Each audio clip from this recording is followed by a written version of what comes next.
Assalamualaikum warahmatullahi wabarakatuh. Rekan-rekan sekalian, belakangan ini kita sering mendengar berbagai informasi tentang program dana yang katanya akan cair, akan dibagikan kepada anggota, atau bahkan disebut-sebut nilainya sangat besar. Informasi seperti ini biasanya menyebar dari grup ke grup, dari pesan berantai, bahkan melalui media sosial. Sebagian orang merasa senang dan berharap informasi tersebut benar. Namun di sisi lain, tidak sedikit juga yang mulai bertanya-tanya, apakah program seperti itu benar-benar nyata atau justru berpotensi menimbulkan masalah di kemudian hari? Karena itulah pada kesempatan ini kita akan membahas beberapa ciri program dana yang perlu kita waspadai. Tujuannya bukan untuk menuduh atau menyudutkan siapapun, tetapi agar kita semua bisa lebih bijak dalam menerima informasi. Ciri yang pertama adalah janji dana dalam jumlah yang sangat besar tetapi tidak disertai penjelasan yang jelas mengenai sumber dana tersebut. Biasanya hanya disebutkan bahwa dana berasal dari suatu lembaga, dari kerja sama tertentu, atau dari dana internasional. Namun ketika ditanya lebih jauh, tidak ada penjelasan yang benar-benar transparan dan dapat dibuktikan secara resmi. Ciri yang kedua adalah informasi yang selalu berubah-ubah mengenai waktu pencairan dana.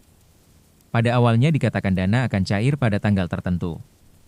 Namun ketika tanggal tersebut tiba, muncul alasan baru seperti proses administrasi, verifikasi bank, atau penyesuaian sistem. Akhirnya waktu pencairan terus bergeser dari minggu ke minggu, bahkan dari bulan ke bulan.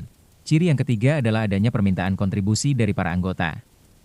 Biasanya disebut dengan berbagai istilah, seperti kas perjuangan, biaya operasional, biaya administrasi, atau sumbangan sukarela.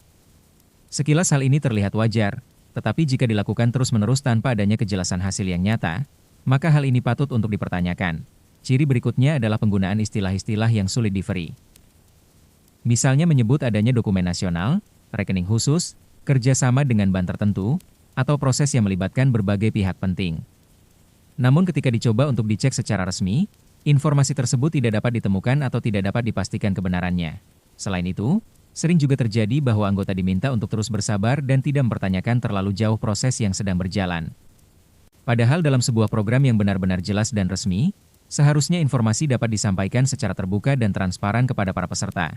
Rekan-rekan sekalian, kita semua tentu berharap jika ada program yang benar-benar dapat membantu masyarakat.